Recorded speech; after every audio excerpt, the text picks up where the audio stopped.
नमस्कार, कार्यक्रम कल 24 मा स्वागत छ। म राजीव खत्री। केही अघिसम्म नेपाली कांग्रेसका महामन्त्री गगन थापा र कांग्रेस छोडेर रासोपाबाट तनहुमा उम्मेदवार बनेका स्वर्णिम वाग्ले बीच निकै घनिष्ठ सम्बन्ध थियो। एकअर्काको व्यक्ति प्रशंसा गर्न यी दुवै निकै हौसिन्थे, तर अहिले दुश्मनीमा झैं परिणत भएको छ। तनहुमा कांग्रेसको चुनावी प्रचार कमान्डर बनेसँगै गगन स्वर्णिम विरुद्ध खनिन थालेका छन्। गगन हिजो स्वर्णिमको प्रशंसामा ऊर्जा खर्च गर्थे, आज उनको उछितो काट्न उत्रिएका छन्। हिजो स्वर्णिमको राम्रै राम्रो देख्ने गगन अहिले नराम्रै नराम्रो मात्र देख्न थालेका छन्। स्वर्णिम उनै हुन् जसले कांग्रेसको चुनावी घोषणापत्र तयार पार्न अहम भूमिका खेलेका थिए। आज उनै कांग्रेसका चुनावी सभामा दुश्मन सरह निशानामा छन्। तनहुमा आयोजित चुनावी मञ्चमा गगन थापाले स्वर्णिम वाग्लेलाई लक्षित गर्दै भने, तिमी पेन्सन पकाएर आएको, म छातीमा ढुङ्गा खाएर लडेको। मलाई त भन्न मन लाग्छ, तिमी त जागिर खाएको, घर बनाएको, पेन्सन पकाएको अनि आएको। म त त्यो बेलामा सडकमा लडेर बसेको, छातीमा ढुङ्गा खाएर बसेको। जान नसक्ने भएर होइन, जाने क्षमता नभएर होइन, तिमी गयो भन्नेमा मेरो प्रश्न होइन, तर मलाई यहाँ बस्यो भन्नेमा तिमीले प्रश्न गर्यौ भने तिमी किन गयो भन्नेको मैले पनि प्रश्न गर्छु। राणाको घोडा चढ्न नपाएर कांग्रेस भएकाहरू र ठुलो बाउसँग अंशको रापसाप नमिल्दा वर्गीय दुश्मन देख्दै कम्युनिस्ट भएकाहरूको वर्चस्व हिजोको राजनीतिमा देखिएकै हो। छिमेकीको काँक्रो चोर्न जाँदा थाक्रोले कोतरेको खतलाई पुलिसको गोली लागेको भनेर क्रान्तिको गफ दिनेहरूको कुरालाई पनि पत्याइदिएकै हो। गाउँको नामुक कुखुरा चोरले गरेको पुरानो सत्ताको अन्त्य र नयाँ सत्ताको निर्माणको अलापलाई पनि साथ दिएकै हो। हुँदा हुँदा अहिले पनि ढुङ्गा हानेको अनुभव अख्खा कांग्रेसको सदस्य हुने गगनको गनगनलाई ताली बजाइदिनु परेको छ। आशा लाग्दो केटो बुढानी कण्ठको उही भाउजूको दियोर भएर प्रस्तुत भएपछि पढेर जागिर खाएर पेन्सन पकाउनु अपराध हो भन्ने भाष्य निर्माण भएको छ। अब कुरा गरौँ रविको। पत्रकार र पत्रकारिता आम मानिसको अभिव्यक्ति हो, तर पत्रकारहरू दलको झोले र गोटीभन्दा तिनै आम मानिसहरू यो जगतलाई घृणा गर्छन्। नेपालमा पत्रकारहरूलाई हेर्ने दृष्टिकोण सङ्कुचित छ। पत्रकारहरू कसैको गोप्य कुरा भङ्ग गरी व्यक्तिगत जीवन नै खुइल्याएर आत्मरति लिने कुजात हुन् भन्ने अर्थमा बुझिन्छ। तर त्यही सञ्चार जगतप्रति मानिसहरूको वृतृष्णा बढेको बेला रवि लामिछानेको पक्षमा ठुलो भिड मात्र उर्लिएन, नेता बनाएर उनको दललाई वैकल्पिक शक्ति बनाइदियो। विश्व इतिहास पल्टाउने हो भने पत्रकारको पक्षमा यति धेरै जनसमर्थन जुटेको सायदै भेटिँदैन। यो पहिलो हुन पनि सक्छ। जाबो जासुसी लाग्ने नाथे पत्रकार आज देशभर उसैको चर्चा छ, गाउँभरि उसैको चिन्ता छ, उसैको पक्षमा ठुलो जमात उभिएको छ। यो देशमा बन्दुकको नालबाट क्रान्तिको बीजारोपण गर्ने पुष्पकमल दाहाल प्रचण्ड हुन्। उनले कुनै दिन यस्तै जनमत पाएका थिए। उनको फोटो देखे मात्रै पनि गाउँ र सहरभरि भगवानको रूपमा ग्रहण गरिन्थ्यो। देशलाई मात्रै होइन, विश्वलाई नै कायापलट पार्ने हैसियत उनीसँग छ भन्ने पनि ठानिन्थ्यो। मानिसहरू भन्थे प्रचण्डले एक दिन संसार हाँक्नेछन्। संसार हाँक्न सक्ने प्रचण्ड अहिले कहाँ छन् त्यो अर्को पाटो हो। तर बुझ्नै पर्ने कुरा के छ भने प्रचण्डको बन्दुक र रविको कलम जन्मिनुको मुख्य कारक तत्त्व भने राज्य व्यवस्था नै हो। भलै भोलि रविको यो भिड गन्तव्यविहीन लोप हुन पनि सक्छ।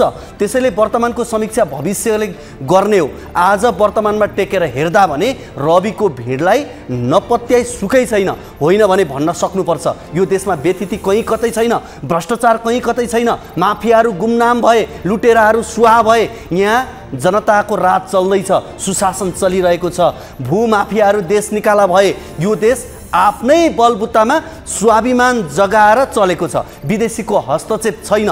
युवाहरू विदेश पलायन हुनु परेको छैन भनेर कि त भन्न सक्नुपर्छ। संसारमा कोही शक्तिशाली छ भने त्यो हो भिड। भिडलाई कम आँक्ने राणाहरू डाइनोसर झैँ बिलाए। राजतन्त्रको अवसान भयो। पञ्चायतलाई ढालेर जन्मिएको बहुदलीय प्रजातन्त्र भिडहरूको उपाधि हो। आज राजतन्त्र फालेर गणतन्त्र आएको छ। यो पनि भिडकै परिणाम हो। भिडकै आडमा चितवनका पुष्पकमल दाहाल कमरेड प्रचण्ड भए। त्यही भिडले प्रचण्डलाई गोर्खा धपायो अनि रविलाई चितवन बोलायो। हो, रविको भिड राजनीतिक विचार कम, आक्रोश ज्यादाको भिड हो। उनको भिडमा बिपीको समाजवाद छैन। उसको भिडमा मदन भण्डारीको बहुदलीय जनवाद पनि छैन, न त त्यो भिडमा कमरेड प्रचण्डको नौलो जनवाद नै छ। वास्तवमा यो देशको नकचरो राजनीतिबाट वितृष्णा भएर राजनीतिमा रणनीति र कार्यनीति नभएको नाथे ती पूर्व पत्रकारको पक्षमा जमात उर्लिएको छ। तर यति बेला रवि नेतृत्वको पार्टीका सबै निर्णय सत्ताको खातिरदारीमा केन्द्रित छ। सायद राजधानीको तरबार गर्दनमा राखिदिएकोले होला। रविले सत्तासँग पौँठेजोरी खोज्दा सधैँका लागि राजनीतिबाट बाहिरिने खतरा अझै छ, किनकि सत्ताको पासा खेलमा उनी पछि नै छन्। रवि नेतृत्वको पार्टीले राष्ट्रपति उपराष्ट्रपति निर्वाचनमा प्रचण्डको किता छोड्न सकेन। धेरैको आशंका छ रविले विश्वासको मतको बदलामा आफ्नो राजधानी विवाद राफसाफ गरे। रिट परेसँगै अदालतको मुद्दाको प्रक्रिया अगाडि बढाइसकेको छ। सम्भवतः सत्ता र रवि बीच भएको सौदाबाजीको म्याद करिब करिब सकिएको छ। स्वार्थको माध्यम बनाएर बाध्य पारेर एउटा आशालाग्दो व्यक्तिको करियर इमेज ड्यामेज गर्नु सत्ताको चरित्रै हो। रवि यस्तो खेल मैदानमा थिए उनले अनुशासित खेल्दा मात्र पनि पारङ्गत खेलाडीहरूले सधैँका लागि खेल मैदानबाट अयोग्य घोषित गरेर प्रतिबन्ध लगाइदिन सक्थे। आफू राजनीतिको रङ्गमञ्चमा रहे मात्र खेल्न सकिन्छ भन्ने भएरै होला उनले अलिकति सौदाबाजी, अलिकति सम्झौता अनि अलिकति हतार गरेकै हुन्। रविले हिजो जे भनेका थिए आज त्यही चुके। सँगै उनका प्रशंसक घटेका छन्। सायद चितवन 2 मा पनि मत घट्ला। त्यही आकलनले पनि हुन सक्छ उनी उपनिर्वाचनमा सकेसम्म सत्तारूढ गठबन्धनकै एक्कल उम्मेदवार हुन पाए हुन्थ्यो भनेर दौडधुप गरिरहेका थिए। चुनाव त उनले जित्लान्, तर मत माग्न जाँदा अघिल्लो पटकको जस्तै नैतिक साहस उनले गुमाएका छन्। चरम महत्त्वाकांक्षा र डेलिभरीको आकांक्षाले रविले आफू नेतृत्वको दललाई जनादेश विपरीतको बाटो हिँडाए। एक सशक्त विपक्षीको रूपमा रचनात्मक खबरदारी गर्नु उनी र रासपाको जिम्मेवारी थियो। तर सत्ता र शक्तिको लालचाले गलत बाटो समातेपछि त्यही बाटोको कुइनेटोमा राजनीतिका सदाबार खेलाडीले यसरी अठ्याए कि रविले चाहिँ चुई गर्ने मौका समेत पाएनन्। रविलाई बिटुल्याएर जुन जोगी आए पनि कानै चिरेको भन्ने भाष्य निर्माण गर्न पुराना पात्रहरू एक हदसम्म सफल भएका छन्। बाँकी पुरा हुन दिने नदिने रवि जो आफै जानु। दर्शकवृन्द, यो र यस्तै विकृतिका अन्य विषय आजको कल 24 मा हामीले समावेश गरेका छौँ। यसको अलावा तपाईँहरूको गुनासोलाई हामी कार्यक्रममा प्रत्यक्ष समेट्नेछौँ।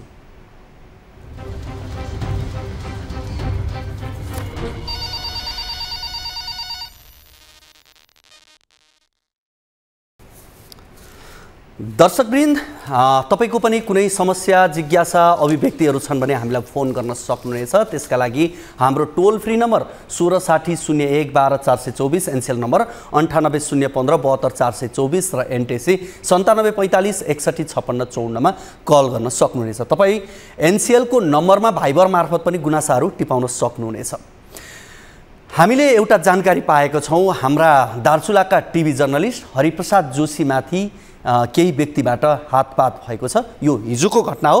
यस विषयमा विस्तृत जानकारी हामी लिन गइरहेका छौँ। यति बेला हामीसँग दार्चुलाबाट हाम्रा टिभी जर्नलिस्ट हरिप्रसाद जोशी हाम्रो फोन सम्पर्कमा हुनुहुन्छ। मैले पाएको जानकारी अनुसार उहाँ यति बेला अस्पतालमा हुनुहुन्छ। उहाँसँग हामी कुराकानी गर्छौँ। हरि, तपाईँ अहिले दार्चुलाको कुन अस्पतालमा हुनुहुन्छ र तपाईँको अवस्था के छ अहिले? पहिला यहाँबाट सुरु गरौँ। राजीव, म अहिले दार्चुला छैन, बेटीको सुजन अस्पतालमा छु। यहाँबाट बोलिरहेको छु। हिजो चाहिँ मलाई अब हिँडिरहेको बेला भन्नुपर्छ, रिपोर्टिङ गरिरहेको बेला, न्युज सङ्कलन गरिरहेको बेला के अरे गोकलेश्वरको बस काउन्टर लिएर, दार्चुलाको ठुलो बजार गोकलेश्वरको काउन्टर लिएर त्यही पसल थापेर बसेका मनोज साउद भन्ने रहेछ। मैले त पहिले नाम पनि थाहा पाएको थिएन। मैले चाहिँ न्युज सङ्कलन गरिरहेको थिएँ नेकपा एमालेका सूचना विभागका के अरे प्रमुख प्रताप प्रसाद प्रमुख खडक बरालजीसँग। अनि त्यो लिने बेला बिचमा चाहिँ उहाँले बोल्नुहुन्छ, तपाईँ पत्रकार हो त भनेर भन्नुहुन्छ। अनि त्यसपछि मैले भने पत्रकार नै हो भने जो के अरे उहाँले ठाडो भाषामा बोल्नुभयो। अनि चाहिँ त्यसपछि भन्छ पत्रकारले तपाईँले चाहिँ चुनावमा पैसा बाँड्नु भएको छ अरे भन्ने कुरा गर्नुहुन्छ सबै मान्छेहरूको सामुन्ने। अनि मैले भने कसलाई चाहिँ चुनावमा पैसा बाँड्ने त यो के बोल्दै हुनुहुन्छ तपाईँ, होसमा हुनुहुन्छ कि हुनुहुन्न, कोसँग बोलिरहनु भएको छ, यो तरिकाले चाहिँ यो कस्तो अवस्थामा हुनुहुन्छ तपाईँ भनेपछि त्यहाँनिर चाहिँ अब मैले सङ्कलन गरिसकेका थिएँ। खड्गजी हिँडिसक्नुभयो र त्यसपछि चाहिँ त्यो मनोज भन्ने, त्यसपछि नाम चाहिँ मैले पछि थाहा पाएको त्यो मनोज साउद भन्नेले चाहिँ मलाई अब तपाईँ को हो के हो, तपाईँ त पैसा लिनुहुन्छ, पैसामा बिक्री हुनुहुन्छ, पत्रकार कहाँ छ, यो यताउता चाहिँ कुराकानी गर्नुभयो। अनि चाहिँ मेरो पार्टीको न्युज बनाउनुहुन्न भन्छ। अनि चाहिँ मैले भने तपाईँको पार्टी कुन हो, मलाई के थाहा, कुन पार्टीको चाहिँ हामीले कुनै पार्टीको भन्दा पनि हामी त इस्यु बेस चाहिँ न्युज बनाउने भने यसो बोलिरहेको बेला चाहिँ उहाँको आमा आउनु भनेको तपाईँले त्यो मनोज भन्ने व्यक्तिलाई पहिला चिन्नुहुन्न थियो, त्यहीँनिर तपाईँको भेट भएको, कुनै व्यक्तिगत दुश्मनी उसँग होइन? नै भेट पनि होइन, हामीले कुरा गरिरहेको बेला बिचमा आएको के। उनी कुनै पार्टीका कार्यकर्ता हुन् या के हुन्? त्यहाँ चाहिँ एमालेकै कार्यकर्ता रहेछन् भन्ने बुझिरहेको छ। अब उहाँको अभिव्यक्ति अनुसार पनि त्यही छ र उहाँले जुन भन्नुभयो होइन हाम्रो पार्टीको चाहिँ तपाईँले न्युजै बनाउनुहुन्न, बजाउनुहुन्न भन्नुभयो। अब त्यहाँ कोही अन्य व्यक्ति प्रहरीहरूको उपस्थिति थियो, त्यहाँ प्रहरीहरू पनि थिए? प्रहरीको त्यही नै प्रहरी बिट छ, एकजना मात्र चाहिँ प्रहरी हुनुहुन्थ्यो। मैले चाहिँ अब कुरा कसो भयो भने उहाँसँग कुरा गर्ने बेला चाहिँ उहाँको आमा आउनुभयो। त्यसपछि तिनीहरूसँग कुराकानी गरिरहेको थिएँ। पछाडिपट्टिबाट मलाई छलेर त्यहाँको बुवाले त्यो नरी साउथ भन्नेले ठ्याक्कै सडकको अपोजिटमा त्यो पसल छ अरे, त्यहाँबाट चाहिँ आएर पछाडिपट्टिबाट मेरो गालामा सायद यो मैले फोटो पनि पठाएको छु, यहाँ हेर्न सकिन्छ। अनि त्यो गालामा चाहिँ हानेको पत्तै पाएन कि मैले।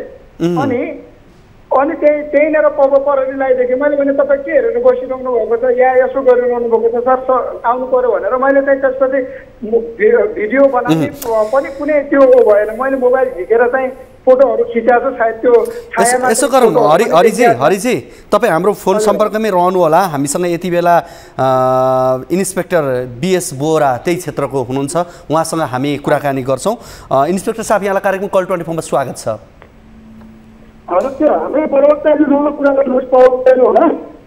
हजुर इन्सपेक्टर साहब बोल्नु भएन?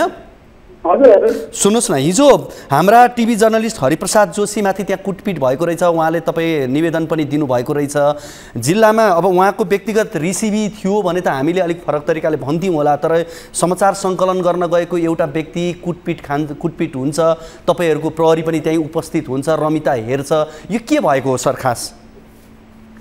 अब त्यो सम्बन्धमा यस्तो भएको हो, त्यहाँ झगडा भएको, कुटपिट भएको, मान्छेलाई लिएर आउँदाखेरि कुटपिट भएको भन्नाले पनि स्वीकारेर ऊ बुढो मान्छे हुनुहुन्छ, त्यो थप्पड मैले हानेको सर, यहाँ के अरे वादविवाद भएको हो, म चाहिँ माफी माग्न कारवाही खान भन्न तयार छ, हामी चौकीमा ल्याएको छौँ।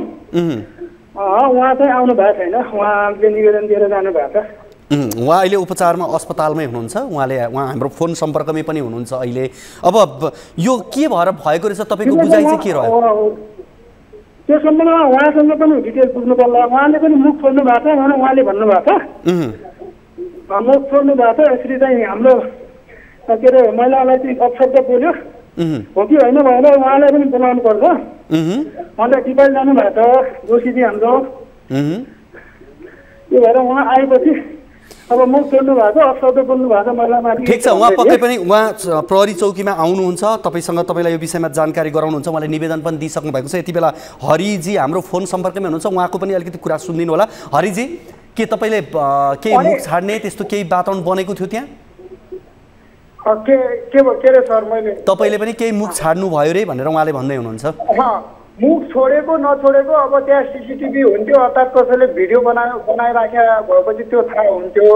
अब त्यहाँ हामीले चाहिँ मुख छोड्ने भन्ने कुराकानी हुन्छ होइन, उहाँले एक स्वीकार गरेको, जल्दी स्वीकार गरेको बुढो मान्छे, त्यो होटलमा के अरे ऊ पकाउने मान्छे, समोसा बेच्ने मान्छे हो, यसरी चाहिँ होटलमा आएर के अरे हाम्रो ऊ थियो अपशब्द बोल्ने भन्ने उहाँको पनि भनाइ छ।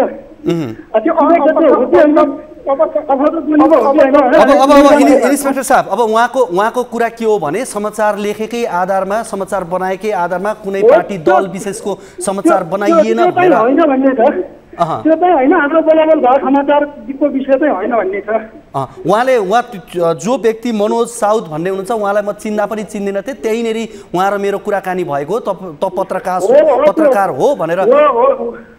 उहाँहरूको भनाइ चाहिँ यहाँ आइरहेको थियो, यहाँ चाहिँ हाम्रो यहाँ चाहिँ के वाद विवाद भयो समिसकेको थियो भन्ने छ। अब त्यो सम्बन्धमा हामीले बुझ्ने काम भइरहेको छ। डिटेलमा चाहिँ थप उहाँ पत्रकारजी आएपछि उहाँले पनि केही भन्नुहुन्छ। हस् हरिप्रसादजी, ल ठिक छ, तपाईँ ठिक भएपछि जानु होला र त्यस पछाडिको थप हामी के हुन्छ हामी सम्पर्कमै रहौँला है त।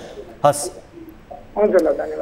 हामीसँग हुनुहुन्थ्यो दार्चुलाबाट टिभी जर्नलिस्ट हरिप्रसाद जोशी, त्यसै गरी इन्सपेक्टर बीएस बोरा हुनुहुन्थ्यो।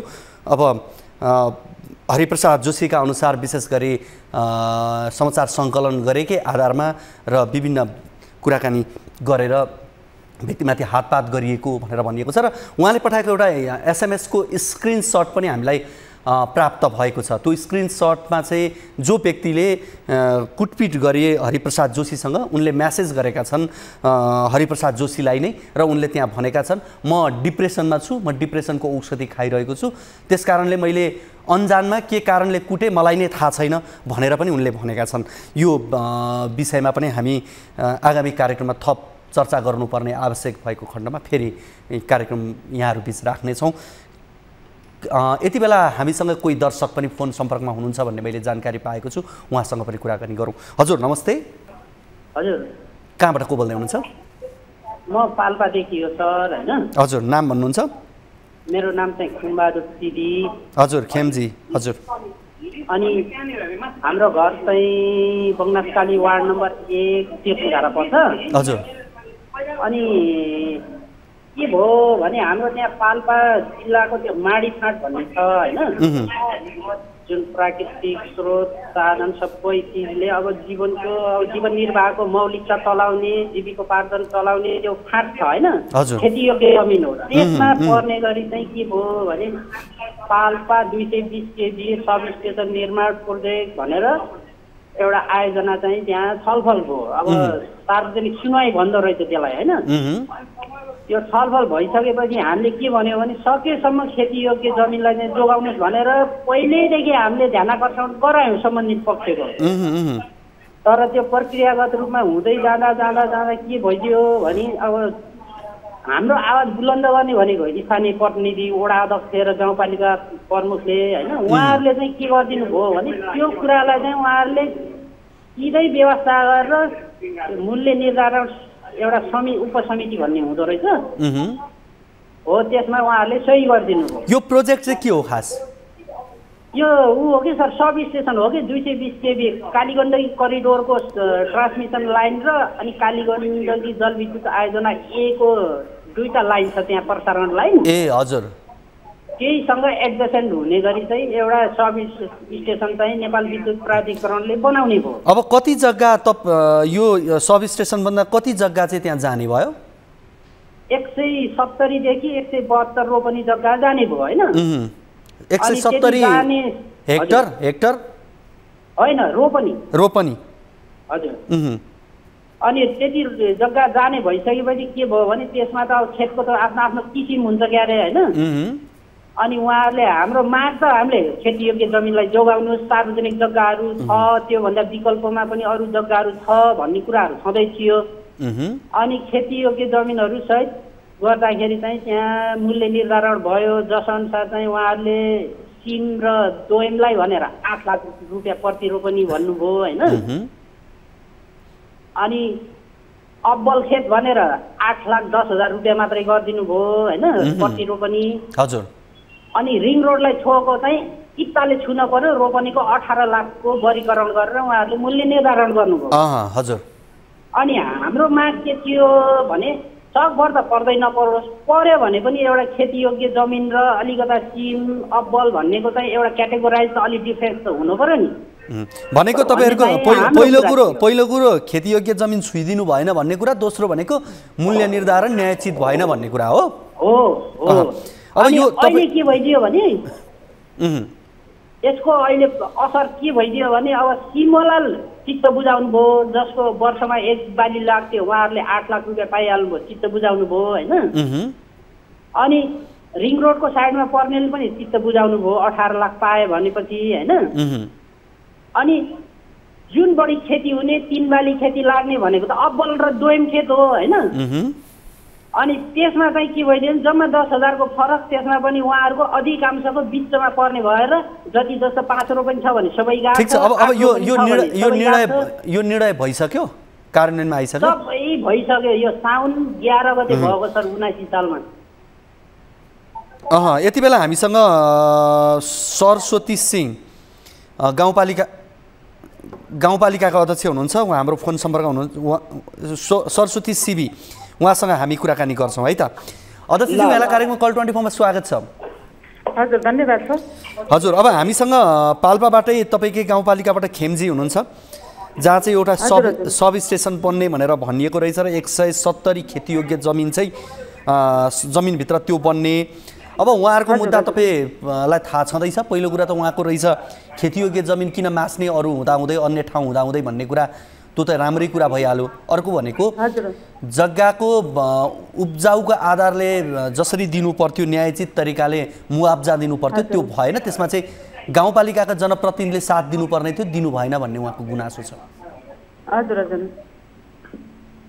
त्यसमा के थियो भने सर यो हाम्रो पहिलो कार्यकालमै तत्कालीन गाउँपालिका अध्यक्षज्यू वडा अध्यक्षज्यू हाम्रो जिल्लामा यो जग्गा मुआब्जा समिति भन्ने हुन्छ सर सिडिओ साहबको अध्यक्षतामा अनि उहाँहरूको रोबरमा एउटा बैठक बसेर एउटा जग्गाको मुआब्जाको लागि प्रस्तावित लगभग मोटामोटी निर्णय भइसकेको अवस्था थियो सर त्यसपछि लगत्तै निर्वाचन भयो निर्वाचनमा हामी आइसकेपछि म त्यति बेला पनि गाउँपालिका उपाध्यक्षकै रूपमा थिएँ सर अनि त्यसपछि फेरि त्यो जग्गाको मुआब्जालाई पुनर्विचार गर्नुपर्छ भन्ने विषयमा हामीले नै कुरा उठाइयो र सिडिओ कार्यालयमा पटक पटक बैठक बसेर छलफल पनि भयो सिडिओ साहबको अध्यक्षतामा बसेको बैठकमा छलफल भइसकेपछि हामीले तेस्रो चौथो बैठकमा छलफलमा जुन तत्कालीन अध्यक्ष हाम्रो वडा अध्यक्ष सहितको टिमले गरेको मुआब्जा निर्धारण गरेको मुआब्जालाई जस्तै हाम्रो अलि पछिल्लो न्यूनतम हाम्रो अधिकतम त्यति बेला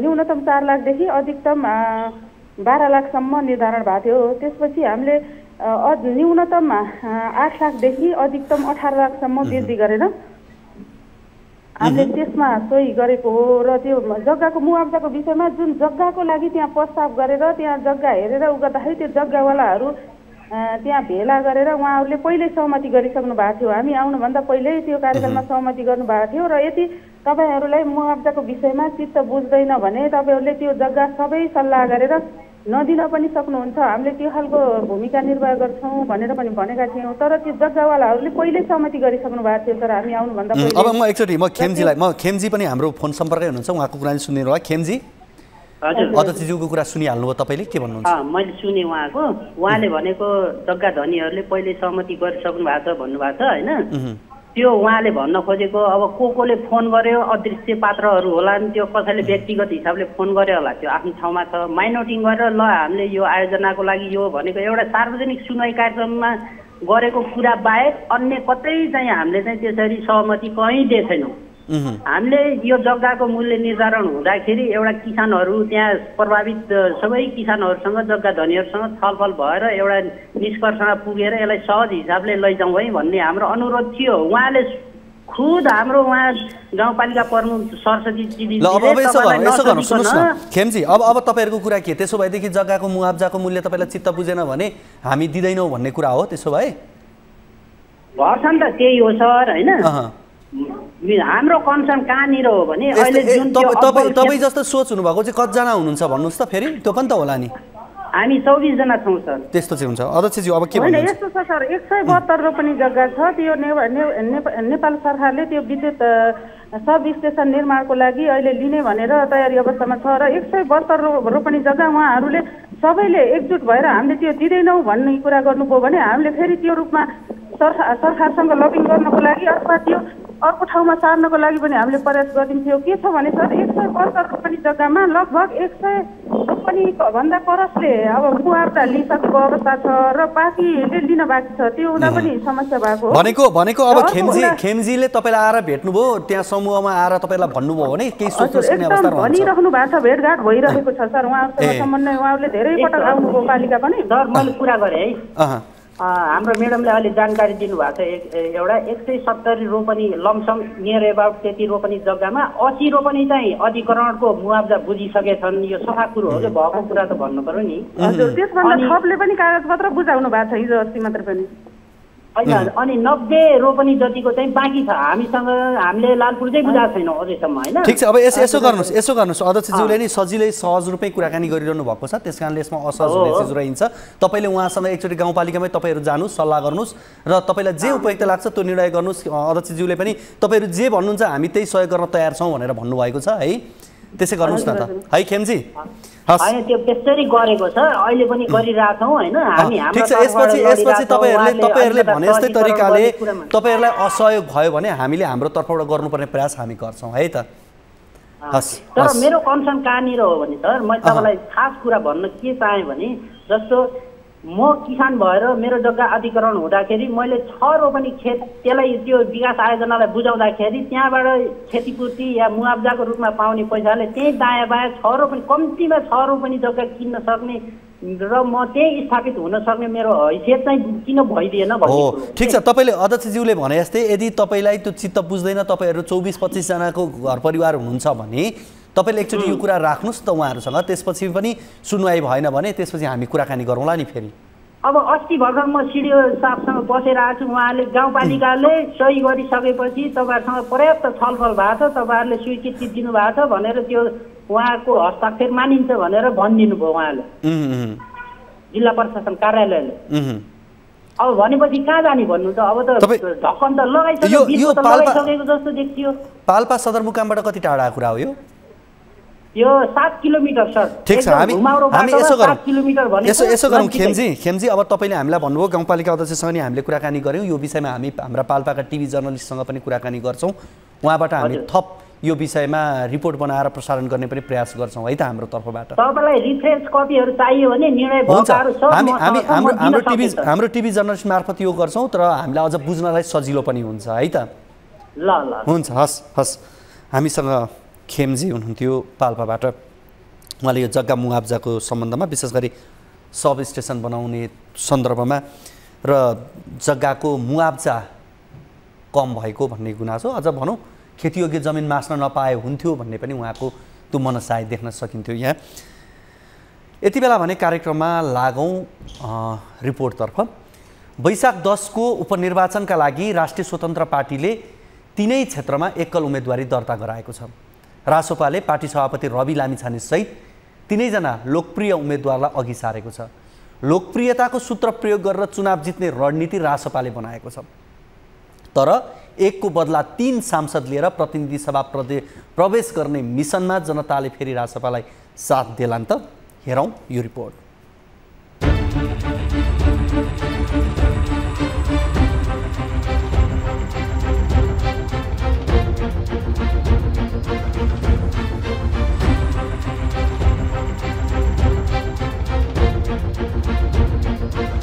आगामी वैशाख 10 गते तनहु 1, चितवन 2 र बारा 2 गरी 3 वटा क्षेत्रमा उपनिर्वाचन हुँदैछ। उपनिर्वाचनका लागि राष्ट्रिय स्वतन्त्र पार्टी राष्ट्रपाले सोमबार 3 वटै क्षेत्रमा उम्मेदवार मनोनयन दर्ता गराएको छ। रविले यसअघि आफैले जितेको क्षेत्रका साथै रिक्त रहेका अन्य 2 क्षेत्रमा पनि राष्ट्रपाले चर्चित अनुहारलाई अघि सारेको छ। उसका 3 वटै उम्मेदवार लोकप्रिय छन्। सेलिब्रिटी अनुहार देखाएर चुनाव जित्ने उसको रणनीति छ। मङ्सिर 4 को निर्वाचनमा चितवन 2 बाट भारी मतले विजयी बनेका लामिछाने नागरिकता प्रकरणमा दोषी ठहरिएपछि उनको सांसद पद गुमेको थियो। तनहु 1 बाट उम्मेदवार बनेका अर्थशास्त्री स्वर्णिम वागले केही दिन अघि मात्र कांग्रेस परित्याग गरी राष्ट्रपा प्रवेश गरेका हुन्। यता बारा 2 मा नेपाल प्रहरीका पूर्व डीआईजी रमेश खरेल उम्मेदवार बनेका छन्। मङ्सिर 4 को चुनावमा नेपाल सुशासन पार्टीको चिन्हबाट काठमाडौँ 1 मा चुनाव लडेका खरेलले 2130 मत पाएर 5औं भएका थिए। मनोनयन दर्ताको पूर्व सन्ध्यामै 1 को बदला 3 सांसद लिएर संसद प्रवेश गर्ने ऐलान लामिछानेले गरिसकेका छन्। बाँकी 2 उम्मेदवारले पनि सहज चुनाव जित्ने घोषणा गरेका छन्। स्वर्णिम वागले पनि जित्नुहुन्छ, रमेश खरेलले पनि जित्नुहुन्छ, किनकि यो देशलाई चाहिने मान्छे उहाँहरू उहाँहरू यो पार्टीलाई मात्र चाहिने मान्छे होइन, यो देशलाई चाहिने मान्छे हो। यो हामी आज 3 जना यहाँ हामी बाई इलेक्सनमा हामी उठ्दैछौँ, यति मात्र होइन, यसपछिको पनि हाम्रो डेस्टिनेसन हामीले तय गर्नुपर्ने हुन्छ। यो राष्ट्रलाई, यो नेपाल आमालाई जोगाउनुको लागि, समृद्ध गर्नुको लागि जोगाउनु पर्ने हुन्छ। राष्ट्रिय स्वतन्त्र पार्टीले यसै पनि 5-6 महिनामा जुन असाध्यै उल्लेखनीय सफलता हासिल गरेको छ, 20 सिट छ, अब हामी चाहिँ 1 को बदला 3 गरेर चाहिँ होमिएका छौँ। राष्ट्रिय स्वतन्त्र पार्टीको 3 उम्मेदवारीको तागत गत निर्वाचनमा उसले प्राप्त गरेको अभूतपूर्व जनमत हो। सो जनमतको आधार सभापति लामिछानेको लोकप्रियतामा आधारित थियो। अहिले पनि आफूप्रतिको लोकप्रियता कायमै रहेको दाबी लामिछानेको छ। मैले एकदमै राम्रो हुन्छ भन्ने अपेक्षा गरेको छु, तर यो निर्वाचनलाई निर्वाचनकै रूपमा लिनुपर्ने हुन्छ। निर्वाचन मतदाताहरूले भोट हालिसकेपछि त्यसपछि आउने परिणामको कुरा हो, विभिन्न कुराहरूले असर गर्ने हुन्छ। म एकदमै आशावादी छु, उत्साही छु। जस्तो प्रतिक्रिया मैले प्राप्त गरेको छु त्यो प्रतिक्रियालाई मध्यनजर राख्दाखेरि पहिलेभन्दा राम्रो हुन्छ भन्ने मलाई प्रतिक्रियाहरू आइरहेका छन्। रविकै लोकप्रियतालाई आधार बनाएर उपनिर्वाचनमा पनि सफलता पाउने प्रयास रासोपा उम्मेदवारको छ। रासोपाको लोकप्रियता देखेर अन्य दल छाडेर उम्मेदवार बन्न लालायित छन्। योजना आयोगको उपाध्यक्ष लगायत लाभको पद लिइसकेका वागले काङ्ग्रेसबाट सांसदको टिकट नपाएपछि रासोपातिर लागेर मन्त्री बन्ने दाउमा छन्। अब वैशाख 30-10 मा 3-3वटा सिट बारामा, चितवनमा र तनहुँमा शानदार मतले, यो सामान्य जितले मात्र पुग्दैन, यो धक्का यति ठुलो चाहिन्छ, यो धक्का कि शानदार मतान्तर। चितवन 2 मा गतको निर्वाचनमा रविजीलाई तपाईहरुले जिताइदिए जस्तै तनहुँ 1 ले पनि त्यस्तै सन्देश दियोस् कि अब यो लरतरो पाराले, घिसीपिटी पाराले, ख्यालमा राज्य सञ्चालन, शासकीय अभ्यास गर्न सकिन्न। यसअघि काठमाडौँमा जनमत समेत जोगाउन नसकेका सुशासन पार्टीका अध्यक्ष खरेललाई राष्ट्रपाले 12-2 मा काँध थापेको छ। त्यसैले आफूले चुनाव जित्नेमा उनी विश्वस्त छन्। संगठन नभएको पार्टीले 19-20 वटा मत 5-6 महिनामा जित्छ। तपाईँ नै हाम्रो संगठन हो, मतदाताहरू नै हाम्रो संगठन हो, 2,92 लाखै हाम्रो संगठन हो। गत निर्वाचनको सफलतापछि पार्टीको गतिविधि र सभापति लामिछानेको न्यायिक गन्जागोलले रासोपाप्रति जनताको भरोसा कायमै छ या छैन भन्ने यो उपनिर्वाचनले पनि तय गर्नेछ।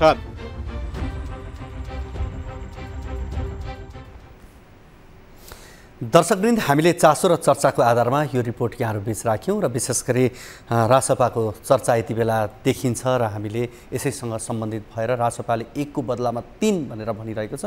त्यो सम्भावनाको नजिक कति छ भन्ने सन्दर्भमै रहेर रिपोर्ट हामीले यहाँहरू बीच राखेका हौँ र हामी तपाईँ दर्शकहरूसँग पनि यति बेला फोन सम्पर्कमा जोडिने प्रयास गरिरहेका छौँ। हामीलाई फोन गर्न सक्नेछ, हामीले नम्बरहरू पनि यहाँहरूलाई दिइरहेका छौँ र हाम्रा यी नम्बरहरूमा स्क्रिनमा देखिएका नम्बरहरूमा पनि फोन गरेर आफ्नो समस्या गुनासो कार्यक्रममा राख्न सक्नुहुनेछ। यति बेला हामी प्रयास गरिरहेका छौँ कोही दर्शकसँग हाम्रो फोन सम्पर्कमा रहने कोही हुनुहुन्छ। हजुर नमस्ते।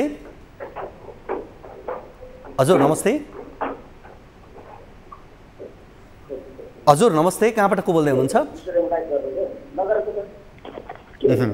हामीसँग कोही दर्शक हुनुहुन्छ तर उहाँले हाम्रो आवाज सुनिरहनु भएको छैन। यति बेला लागौँ अर्को रिपोर्टतर्फ। प्रधानमन्त्री पुष्पकमल दाहालको सरकारको हनिमुन अवधि आज मङ्गलबारबाट सकिएको छ। यो भनेको 100 दिनसम्म त तालमेल मिलाउन, कर्मचारीलाई चुस्त दुरुस्त राख्न कुन ऐन आवश्यक पर्ने हो त्यो खुट्याउन, कस्ता नीति अख्तियार गर्ने हो त्यो पहिचान गर्न, सरकारको ढुकुटीको हालत कस्तो र कस्तो आर्थिक नीति अपनाउने हो त्यो थाहा पाउन यो समय खर्च हुन्छ। त्यसैले यो अवधिमा सेवा प्रवाह डेलिभरी नभए पनि हनिमुन अवधि त हो नि भन्ने भाष्य पञ्चायत कालदेखि आजसम्म छ र अहिले पनि त्यो भनिएको हो। त्यही कारण पनि हो प्रधानमन्त्री पुष्पकमल दाहाल प्रचण्ड नेतृत्वको सरकारको 100 दिन पुरा भएको छ। पुस 10 गते एमालेको साथमा प्रधानमन्त्री नियुक्त भएका प्रचण्डले यो अवधिमा 7औं पटक मन्त्री परिषद पुनर्गठन गरिसके पनि सरकारले अझै पूर्णता पाउन सकेको छैन।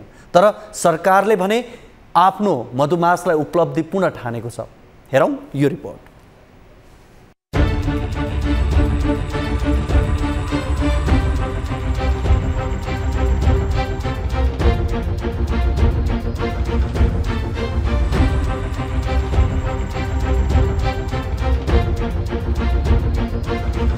अप्रिय भ्रष्ट लोकहितमा काम गर्न नसक्ने सरकार लामो समय नटिकेकै जाति अनि असल लोकप्रिय सरकार धेरै अडेकै उचित भन्ने आम अपेक्षा हो। तर नेपालमा जति पनि सरकार आउँछन् सबै अप्रिय बनेर इतिहास नै रचे। यो कुराको पुष्टि नेपाल सरकारको थाप्लामा बढ्दै गएको सार्वजनिक ऋणको अङ्कले गर्छ। हरेक दिन जसो वैदेशिक रोजगारीका लागि स्वदेशबाट बाहिरिने करिब 1500 युवाको जमातले देखाउँछ। रासायनिक मलले सरकारलाई गिज्याइरहेको छ। अन्न कुअन्न तरकारी फलफुल प्याकेटका धुलो दुधको आयातले देखाउँछ र समग्र आयातको अङ्क पनि निर्यातको अङ्कले देखाउँछ। दाहाल सरकारको हनीमुन अवधि सरकार गठनमै बित्यो। 100 दिन बितिसक्दा पनि अझै सरकारले पूर्णता पाउन सकेको छैन। 10 दलको गठबन्धनको सरकार भएकाले भागबण्डा मिलाउनै गाह्रो। बल्ल बल्ल पूर्णता पाउन के लागेको थियो? सरकारमा आएका पात्रहरूको अनुहार देख्दा जनतामा निराशा छाएको छ। पटक पटक टेस्टेड भइसकेका, असफल भइसकेका र विवादित निर्णय गरेर कीर्तिमानी कायम गरेकाहरूको बाहुल्य सरकारमा भन्दै जनता दिक्क देखिएका छन्। नेकपा एमालेको साथमा पुस 10 गते प्रधानमन्त्री नियुक्त भएका प्रचण्डले पुस 11 गते शपथ लिँदै मन्त्री परिषद विस्तार गरेका थिए। पुस 11 गतेदेखि अहिलेसम्म 7औं पटक मन्त्री परिषद पुनर्गठन भइसकेको छ। यो अवधिमा आफूलाई प्रधानमन्त्री बनाउने एमाले प्रतिपक्षको सिटमा पुगिसकेको छ भने कांग्रेस सहितका दलहरू सरकारमा सहभागी छन्। राष्ट्रिय सहमतिको राष्ट्रपति चयन गर्नुपर्ने भन्दै सत्ता समीकरण बदलेका प्रचण्ड सरकारको 100 दिन सत्ता फेरबदल र सत्ताको दाउपेचमै बिते पनि आफ्नो मधुमास उपलब्धिपूर्ण भएको दाबी गरेको छ। यो अवधिमा संक्रमणकालीन न्याय सम्बन्धी टीआरसी संशोधन विधेयक, 10 वर्षे सशस्त्र युद्धका क्रममा ज्यान गुमाएकाहरूलाई शहीद घोषणा गर्दै राजपत्रमा सूचीकृत गर्ने जस्ता सरकारको निर्णयप्रति प्रधानमन्त्री प्रचण्डको आलोचना भइरहेको छ। तर प्रचण्ड भने यसलाई आफ्नो 100 दिनको उपलब्धिका रूपमा लिइरहेका छन्। दोस्रो पटक विश्वासको मत लिनुपर्ने बाध्यतामा परेका प्रधानमन्त्री प्रचण्डले पहिलो पुस 25 गतेको सरकारको नीतिगत प्राथमिकता र न्यूनतम कार्यक्रमकै कारण पुस 26 गते अभूतपूर्व विश्वासको मत पाएको भन्दै त्यसलाई ठूलो उपलब्धि ठानिएको छ। नेपाल राष्ट्र बैंकसँग समन्वय गरी बैंक तथा वित्तीय क्षेत्र सम्बन्धमा निजी क्षेत्रका गुनासो सम्बोधन गर्ने प्रयास गरिएको तथा लघु वित्तमा देखिएको समस्या समाधान गर्न समन्वयात्मक बैठकको आयोजना गरिनुलाई पनि सरकारले आफ्नो उपलब्धि ठानेको छ। साथै सरकारले अर्थतन्त्रका बाह्य क्षेत्रका शोधान्तर स्थिति, चालु खाता, विप्रेषण, आप्रवाह, विदेशी विनिमय सिन्चिति लगायतका महत्त्वपूर्ण सूचकहरू सुधार देखिएको पनि सरकारको दाबी छ। सरकारले पोखरा क्षेत्रीय अन्तर्राष्ट्रिय विमानस्थलको उद्घाटन, भरतपुर आन्तरिक विमानस्थल तथा विराटनगर र नेपालगञ्ज विमानस्थलको टर्मिनल शिलान्यास, दूधको नयाँ न्यूनतम खरिद मूल्य निर्धारण लगायत विभिन्न 37 बुदाहरूमा उल्लेख गर्दै त्यसलाई आफ्नो 100 दिनको उपलब्धि बताएको छ। सरकार गठनको 100 दिन बित्दा समेत भागबण्डामै किचलोमा रुमलिएको सरकार संक्रमणकालीन मधुमासपछि कसरी अघि बढ्छ हेर्न बाँकी नै छ। दर्शकवृन्द, पूर्ण बहुमत प्राप्त वा झण्डै 2/3 सरकारले समेत पूर्ण अवधि व्यतीत शासन गर्न नपाउने मुलुक नेपाल हो। सरकार 2 वर्ष चल्यो भने पनि त्यसलाई लामो मान्ने गरिन्छ। निरङ्कुश पञ्चायती व्यवस्थामा समेत एउटा पनि सरकार पूर्ण अवधि टिकेन। अझ भनौँ 2007 सालदेखि हालसम्म 72 वर्षको अवधिमा सरकार पूर्णकालीन हुन सकेन। भलै राणा शासनमा प्रधानमन्त्रीले 30-35 वर्षसम्म शासन गर्थे, त्यो अर्कै कुरा हो। हिजो केपी ओलीको पालामा पनि यसै गरी बित्यो। ऋणको भार वात्तै बढ्यो, ठुल्ठुला भ्रष्टाचारका काण्ड भए। ओलीले नै नियुक्त गरेका दुरुपयोग अनुसन्धान आयोगका पदाधिकारीहरूले छानबिन नगरी आँखा चिम्लेर बसे। वाइट बडी, न्यानो बडी, ओम्नी, 33 किलो सुन काण्ड लगायत काण्डै काण्ड भए। एक थान संविधान बनाउन 9 वर्ष लगाए। बल्ल बल्ल संविधान आयो। कुनै पनि दलले बहुमत ल्याउनै नसक्ने गरी संविधान बन्यो। समानुपातिकका नाममा नेताका गर्लफ्रेन्डदेखि पेट सांसदसम्म भए। हिजो पञ्चायत कालमा समेत नभएका यावत विकृति हुलेर राजनीतिलाई लुट्ने पेसा बनाए। अनि सरकार परिवर्तन हुन्छ, यसै गरी मधुमास चाहिँ हिसाब किताब बनिरहन्छ। त्यसपछि पात्र उही, प्रवृत्ति उही, कहाँबाट मुलुक समृद्धि होस्। अर्थतन्त्र श्रीलङ्काको डिलमा पुगेको छ। नेता, कर्मचारी र मन्त्रीलाई तलब खुवाउने र राजस्व समेत उठेको छैन। यति बेला बैंकहरू लगानी गर्न नसक्ने अवस्थामा छन्। दिनौँ कालो सूचीमा पर्नेहरूको लाइन बढ्दो छ। अर्थतन्त्रका परिसूचकहरू खतराका घन्टी बजाइरहेका छन्, बजिसकेका छन्। र पनि हाम्रो कर्मचारी तन्त्र र सरकार, त्यसै गरी नेतागण यसमा छलफल, चिन्तन र तदअनुरूपको नीति अख्तियार गर्न सकेका छैनन्। गर्न मात्र होइन, उनीहरूले यसबारे सोचेको पनि देखिएको छैन। अर्थात् अर्थतन्त्र भाँडमा जाओस्, उनीहरूलाई तलब भत्ता सुविधा महिना मर्ने बित्तिकै ट्वाक्कै आइहाल्छ। आम नागरिकमा चरम निराशा छ भन्ने कुरा यिनीहरूलाई होसै छैन। होस खुल्दा ढिलो हुने निश्चित छ। दर्शकवृन्द, यो प्रसङ्ग हामीले यहाँहरू बीच राख्यौँ। अब लागौँ अर्को रिपोर्टतर्फ। सहकारीको ठगीबाट सर्वसाधारण पीडित भएका घटनाहरू धेरै छन्। देशमा अहिले 30,000 बढी सहकारी संस्थाहरू छन्। तिनीहरूले मुलुकको अर्थतन्त्रमा राम्रै योगदान पनि दिएका छन्, तर विकृति पनि उत्तिकै छ। यो क्षेत्रबाट करिब 1 लाखले प्रत्यक्ष रोजगारी पाएका छन्। कुल गाँस उत्पादनमा सहकारी क्षेत्रको करिब 5% योगदान रहेको छ। नेपालमा बचत तथा ऋणको वार्षिक 5 खर्ब रुपियाँ बराबरको कारोबार हुने गरेको छ, तर सहकारी संस्थामा भएको व्यतिथिले राम्रा विषयहरू खर्लपै छोपेको छ भने नराम्रा गतिविधिहरू बढ्दै गएका छन्। सहकारीमा सेयर सदस्यहरू समस्यामा पर्दा सञ्चालकहरू भने जहिले पनि सुरक्षित नै हुन्छन्। सहकारी क्षेत्रका सञ्चालकहरू मालामाल र सदस्यहरू बेहाल हुने अवस्था निरन्तर चलिरहेको छ। पर्सा स्थित वीरगन्जमा स्थापना भएको सहकारी संस्थाका सञ्चालकहरूले सङ्गठित रूपमा लाखौँ ठगी गरेर फरार भएको रहस्य खुलेको छ। वीरगन्ज महानगरपालिका वडा नम्बर 17 स्थित यादगार बचत तथा ऋण सहकारी संस्थाका सञ्चालक बचतकर्ताको करोडौँ रकम लिई फरार भएका छन्। हरिशङ्कर शर्माको यो रिपोर्ट हेरौँ।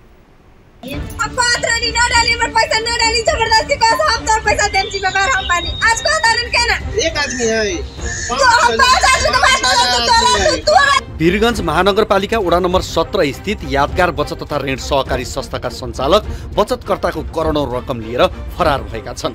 सहकारीका सञ्चालक वीरगन्ज महानगरपालिका वडा नम्बर 15 भिस्बा निवासी राहुल सिंह श्रीमती शान्ति चौधरीले बचतकर्ताको करिब 10 करोड रकम लिएर फरार भएका हुन्। विगत लामो समयदेखि सञ्चालित यो सहकारी संस्थामा रानीघाट, अशोक बाटिका, श्रीपुर, रामगढवा क्षेत्रका अधिकांश सर्वसाधारणले खाता खोली रकम बचत गर्दै आएका थिए। गरिब परिवारदेखि न्यून वर्गका बचतकर्ताहरूले रकम बचत गर्दै आएकोमा एकाएक सञ्चालक फरार भएपछि बचतकर्ता मर्कामा परेका छन्। गरिब निमुखा परिवारका सदस्यहरूले खर्च कटौती गरी दैनिक 500 देखि 1000 रुपियाँ गरेर 50,000 देखि 9 लाखसम्म जम्मा गरेका थिए। जम्मा गरेको पैसा निकाल्ने बेला आएपछि सञ्चालक नै फरार भएको पीडित बचतकर्ताको गुनासो छ। बचत पहले बनी 2 साल से डेट गई पैसा निकालने के साल भर में, तो फिर अपने मन रिन्यूअल करके लिया के मिल गई पासबुक। तो हमने के लोन लेवे करे तो एथी में कि सब मिली कह के लोनो ना मिलल है। ये बीच में टाइम आई तो मोल खाती बानी बैंक हमर 75,000 रुपया बाटे। पैसा आदमी एको पैसा भी जोड़ के जमा करत रहला बाटे कि पैसा आदमी बिटोरे दा काम लगत बाटे। लोग ना कहला कि बैंक भागत बाटे। अब बैंक में जाता नहीं सन तो बैंक में ताला मारल बा। 15 दिन से दौड़ता नहीं सन, बैंक में ताला मारल बा। पैसा केंगे कब मिली का ना मिली कुछ नहीं के बुझात। बहुत मुसीबत से आदमी पैसा धरले बाटे। एक पैसा जोडेर जम्मा गरेको रकम लिएर सञ्चालक फरार भएपछि आफ्नो भविष्य नै अन्धकारमा परेको भन्दै रुँदै हार गुहार गरिरहेका छन् बचतकर्ताहरू। आफूले पैसा जम्मा गर्न नमान्दा पनि धर्मेन्द्र नामक एजेन्टले पैसाको जिम्मा आफू लिने भन्दै जम्मा गराएको र अहिले जिम्मेवारीबाट पन्छिएको एक पीडितको गुनासो छ। उनले सहकारीका सञ्चालकले आफ्नो 45,000 रुपियाँ लिएर फरार भएको बताइन्। अरूको घरमा भाँडा माझ्ने काम गर्दै आएकी यी बचतकर्ता महिलाबाट एजेन्ट धर्मेन्द्रले एकमुष्ट सहकारीमा जम्मा गराएका थिए। धर्मेन्द्र नाम के आदमी आके बैंक के खाता खोलवा के ले गए दिन, तो उहे आदमी कहलन कि पैसा के जिम्मेदार हम बानी, हम तोर पैसा के जिम्मेदार रख ले बानी, तोरा जब चाहिए तब मांग लिए कहके खुलवानी खाता। हम पैसा डालेंगे, आप कहता नहीं कि पैसा हम ना दे, कहता नहीं किस बैंक भागल तो हम का जानिए कहके वो कहत बानी। हम का करी बताएंगे। आज हम 2 बाल बच्चा लेके हम कहाँ जाएंगे। अभी हमें घर में खाए के तक आफत बाटे, या तक कर्जा के जवाब में हम फंस गए बानी। कोई सहारा नहीं था पीछे। कितना पैसा रखल के भाग 45,000 रुपया हम रखल। खाना कटौती गरी जम्मा गरेको पैसा लिएर सञ्चालक फरार भएको सुनेपछि रुखको हाँगाबाट खसे चाहिँ महसुस भएको उनीहरूको भनाइ छ। दैनिक ज्यालादारीमा काम गर्ने गरिब निमुखा परिवारका लागि 50,000 देखि 9 लाख रुपियाँ ज्यादै ठुलो रकम हो। विगत 2 वर्षदेखि बचत गरेको पैसा लिएर सञ्चालक फरार भएको उनीहरूको गुनासो छ। आफूले कमाएको पैसाको केही भाग जम्मा गरेर भोलिको दिनमा कुनै व्यापार व्यवसाय गर्न सकिन्छ, छोराछोरीको विवाह गर्न सकिन्छ भनेर जम्मा गरेको पैसा लिएर सञ्चालक फरार भएपछि आफूहरू अन्यायमा परेको बचतकर्ताहरूको गुनासो छ। मालूम भैला कि बैंक भाग गइल बा, हम 1 लाख रुपया रखले रही, हमें सब 50,000 रुपया मिलल बा और 3700 रुपया बेटी के नाम से रखले रही, उ बा तो 55,000 रुपया हमार बाकी बा पैसा। हम दुकान में लगाए खातिर रखले रही, हमार दुकान खाली हो गइल बा, हमरा पैसा के जरूरी बा। तो कहिया बैंक भागल है? 15 दिन भइल मालूम भइला कि बैंक भाग गइल।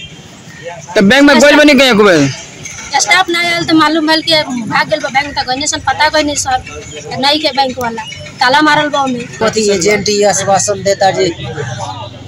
देता जी हमनी खोजहारी में बनी सन, वीरगंज में बात पौड़िहार होने नहर और बा कह के उजन हमनी तारा एथी में खोजहारी में प्रशासन ने इंडियो के एथी में कह देले बा आदमी एउजन सब तारा एथी कइले बा जिला में हेल सिटी में आ आदमी के मीडिया बात उना के थाए ठेकाना नहीं जे हमनी बानी सन खोजहारी में वो लोग आदमी एथी आया कि तो हमनी उठा के ओकरा के ले जाके पैसे एथी कइले बनी आदमी ऑथराइज जाकर टाइम देते रहे सबके बाद में ताला मारा बैंक से तो बैंक बंद रहे।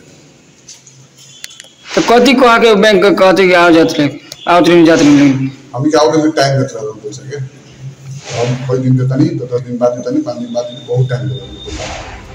विगत 4 महिना अघिदेखि नै सहकारी भाग्ने शंका लागेपछि बचतकर्ताहरूले आफूले जम्मा गरेको पैसा निकाल्ने तर्खर गरेका थिए, तर सहकारीका सञ्चालकले पुनः चतुर बुद्धि प्रयोग गरी बचतकर्तालाई फकाई अचानक सम्पर्कविहीन भएका छन्। बचतकर्ताहरूले सहकारी संस्थाका कोषाध्यक्ष स्थानीय बलिराम शाहको भरमा सहकारीमा खाता खोली पैसा जम्मा गरेको बताएका छन्। केही दिन अगाडिदेखि नै सहकारीको गतिविधि शंकास्पद लागेपछि बचतकर्ताहरूले आफ्नो पैसा निकाल्न खोज्दा बलिराम शाहले आफू स्थानीय भएको र सहकारी कहीँ कतै नजाने भनेर बचतकर्तालाई विश्वास दिलाएका थिए, तर कोषाध्यक्ष बलिराम शाह पनि विगत 1.5 महिनादेखि सम्पर्कविहीन छन्।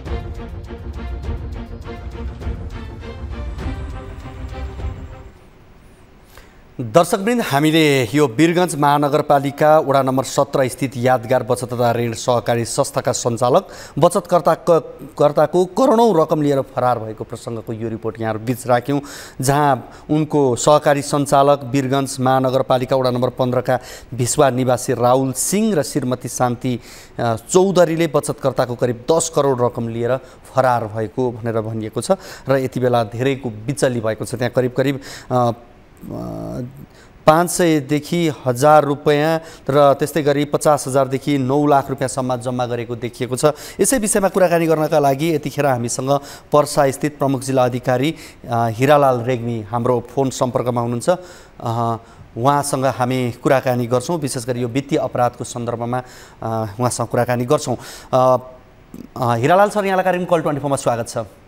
धन्यवाद। नमस्कार हजुर, हामीले भर्खर एउटा रिपोर्ट प्रसारण गऱ्यौँ। अब यहाँलाई यो विषयमा जानकारी थियो थिएन। वीरगञ्ज महानगरपालिका वडा नम्बर 17 स्थित यो यादगार बचत तथा ऋण सहकारी संस्थाका सञ्चालक करोडौं रुपियाँ लिएर उनी भागेका छन् र धेरैको बिचली बनाएका छन्। हुन त वीरगञ्जमा यो पहिलो घटना होइन, यसभन्दा अगाडि पनि पटक पटक यस्ता घटनाहरू हुने गरेका छन्। यसमा हामी प्रशासनको तर्फबाट कहाँ छौँ सर? हामीले सञ्चालकहरू जुन ठगी गरे भन्ने जुन एउटा कम्प्लेन एउटा गुनासो चाहिँ आएको छ, यसमा नेपाल प्रहरीबाट हाम्रो सुरक्षा निकायबाट खोजी कार्य जारी भएको छ। उनीहरू अहिले फरारमा चाहिँ छन्, खोजी कार्य चाहिँ जारी छ। अब यो वित्तीय अपराध विशेष गरी हेर्ने भने तराई मधेसको क्षेत्रमा अत्याधिक मात्रामा हुने गरेको देखिन्छ, जहाँ अशिक्षा छ, जहाँ गरिबी छ, यसलाई फाइदा उठाएर ठग्नेहरू त्यही केन्द्रित हुने गरेको देखिएको छ। अब यसलाई अगाडिदेखि नै नियमन गर्ने या रोक्नका लागि प्रयास गर्ने भन्ने कुराहरू कतिको सम्भव असम्भव, त्यो किन समस्या हुने हो?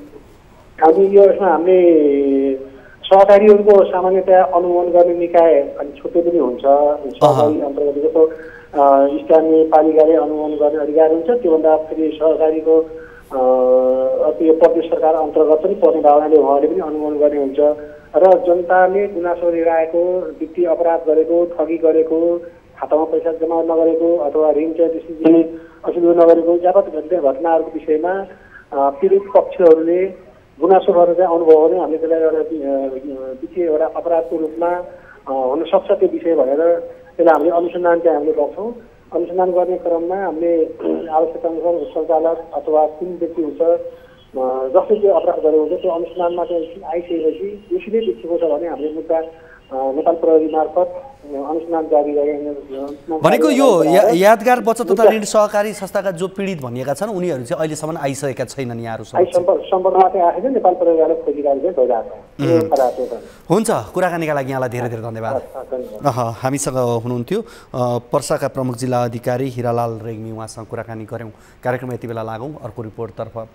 सरकारले दीर्घ रोगीहरूलाई रु 5,000 राहत दिने निर्णय गरेको भए पनि पाउन भने सकेका छैनन्। मासिक उपलब्ध गराउने राहत रकम नपाउँदा लाभग्राही निराश बनेका छन्। शेरबहादुर देउवा नेतृत्वको सरकारले 2078 भदौ 25 गते दीर्घ रोगीलाई मासिक रु 5,000 रकम दिने निर्णय गरेको थियो। स्वास्थ्य तथा जनसङ्ख्या मन्त्रालयले 2078 चैत्र 28 गते परिपत्र गर्दै कार्यविधि सबै स्थानीय तहलाई पठाएको थियो। सरकारले बजेटमै समावेश गरेर सो निर्णय गरेको भए पनि स्थानीय तहले त्यसलाई कार्यान्वयन नगर्दा दीर्घ रोगी उक्त सुविधाबाट वञ्चित छन्। मृगौला प्रत्यारोपण गरेका सबै प्रकारका क्यान्सर रोगी र मेरुदण्ड पक्षघातका बिरामीलाई औषधि उपचार खर्च दिने सरकारको घोषणा पनि अझै कार्यान्वयनमा आउन सकेको छैन। स्थानीय तह मार्फत प्रक्रिया पूरा गरेका बिरामीले गत साउनबाटै रकम पाउनुपर्ने भए पनि यसको कार्यान्वयन पक्ष भने कमजोर देखिएको छ। 2078 चैत्र 13 गते सरकारले गरेको यस निर्णय अहिलेसम्म पनि कागजी मात्रै बन्न पुगेको छ र यो कागजी रूपमा कार्यान्वयनमा नआउँदा भने आलोचना समेत हुन थालेको छ। कैलालीबाट टिभी जर्नलिस्ट लोकुसिंह ठकुरीको यो रिपोर्ट हेरौँ।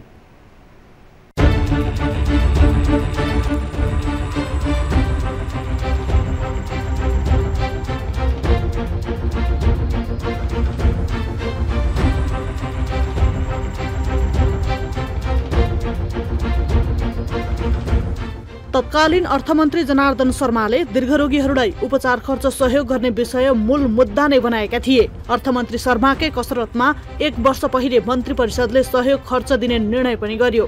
तर यो निर्णय कार्यान्वयनमा सरकार उदासीन हुँदा लाभग्राहीहरू दुखी छन्। उपचार सेवा पाउन निवेदन दिएका कतिपयले सेवा नै नपाई ज्यान समेत गुमाएका छन्। तर पनि सेवा प्रवाहको स्तर भने सुधारिएको छैन। मृगौला प्रत्यारोपण गरेका, डायलासिस गरिरहेका क्यान्सर रोगी र मेरुदण्ड पक्षघात भएका बिरामीहरूलाई औषधि उपचार खर्च उपलब्ध गराउने सम्बन्धी कार्यविधि 2078 निर्माण भए पनि कार्यान्वयनको अवस्था सन्तोषजनक छैन। सरकारले लाभग्राहीलाई मासिक 5,000 उपलब्ध गराउने र त्यसका लागि सम्बन्धित स्थानीय तहले त्रैमासिक रूपमा महिनाको अन्तिम दिन लाभग्राहीको बैंक खातामा जम्मा गर्नुपर्ने कार्यविधिमा उल्लेख छ। तर कैलालीका अधिकांश स्थानीय तहहरूले कार्यविधि कार्यान्वयन गरेको पाइएको छैन। रगत बढाउने सुई आउनुपर्छ, 9 सेरी लिन्छ एउटाको 35 सेरी लिन्छ। कसले मेन्टेन गर्नै सक्दैन थियो। त्यो 5,000 दिन्छ कि भन्ने मान्छेमा आशा थियो होइन। अब त्यो पनि कहिले काहीँ भन्छ कहिले के भन्छ, अब के हो के हो। हामीले दर्ता गरेको त 4-5 महिना जति भएछ, तर हामीले पाएको छैन। नगरपालिकामा सोधपुछ गरेको, अब तपाईँहरूको 3 महिनाको एकैचोटि आउँछ होला भनेर भन्नुभएको थियो। अस्ति भर्खरै सोध्न गएको थियो। कार्यविधि अनुसार हरेक त्रैमासिक रूपमा लाभग्राहीलाई रकम उपलब्ध गराउनु स्थानीय तहको दायित्व हो। तर चालु आर्थिक वर्षको तेस्रो चौमासिकमा सुरु भए पनि कैलालीका 13 स्थानीय तह मध्ये धनगढी उपमहानगरपालिका, लम्कीचुहा नगरपालिका, टिकापुर नगरपालिका र मोहनियाल गाउँपालिकाले प्रथम त्रैमासिकको रकम दिएका छैनन्।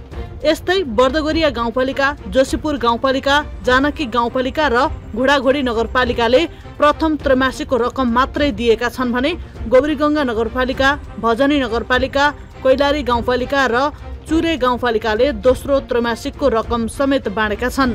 स्थानीय तहले हरेक त्रैमासिकको विवरण स्वास्थ्य मन्त्रालयलाई उपलब्ध गराउनु पर्ने र मन्त्रालयले शोध भर्ना गरी स्थानीय तहलाई रकम पठाउनु पर्ने हो। तर स्थानीय तहले पनि मन्त्रालयबाट रकम पाएका छैनन्। हालसम्म स्वास्थ्य तथा जनसङ्ख्या मन्त्रालयबाट त्यो रकम प्राप्त नभएको हुनाले चाहिँ त्यो हामीले यताबाट वितरण गर्न सकेका छैनौँ। नेपाल सरकारको अलिकति दूरदर्शी निर्णय नहुँदा हामीलाई समस्या चाहिँ पर्ने गर्छ। अब स्वास्थ्य लोकप्रियताको लागि भन्नुहोस् अथवा त्यसको लागि यो केही मापदण्ड बनाइदिएको छ, अब त्यो अनुसारको रकम चाहिँ अहिले शोध गर्न हुन सकेको छैन। कार्यविधि हामी कहाँ पुग्यो होइन, यो कार्यविधि पुगेपछि अब पैसा चाहिँ पुगेन भन्ने भयो। कार्यविधि सँगसँगै अर्थबाट अथवा मन्त्रालयबाट कहाँबाट निकाल्नु पर्ने अहिले पहिलो किस्ता दोस्रो किस्ता पनि यसरी पठाएको भए सहज हुन्थ्यो। अब शोधभन्दा हुने या नहुने अलिकति अन्यलता छ नि त। कैलालीमा मात्रै खर्च प्राप्तिका लागि निवेदन दिएको 575 जना दीर्घरोगी छन्। यसरी दीर्घरोगीहरूलाई थप पीडा पुर्याउने गरी आश्वासन मात्रै बान्ने प्रवृत्तिले उनीहरू समस्यामा परेका छन्।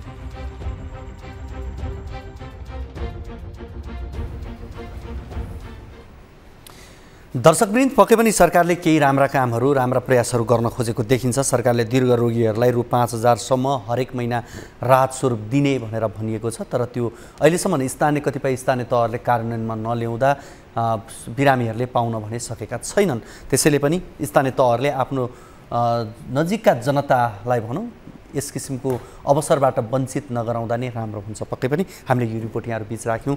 यस विषयमा हामीले कुराकानी गर्ने प्रयास पनि गरेका थियौँ सम्बन्धित निकायका व्यक्तिसँग, तर आज समय अभावका कारणले गर्दा यसलाई थप हामीले कुराकानी गर्न भने सकेनौँ। आजको कार्यक्रमको निर्धारित समय सकिसकेको छ। आगामी कार्यक्रममा अन्य विषयहरूसहित फेरि उपस्थित हुने नै छौँ। तबसम्मको लागि बिदा दिनुहोस्। हवस् त, नमस्ते।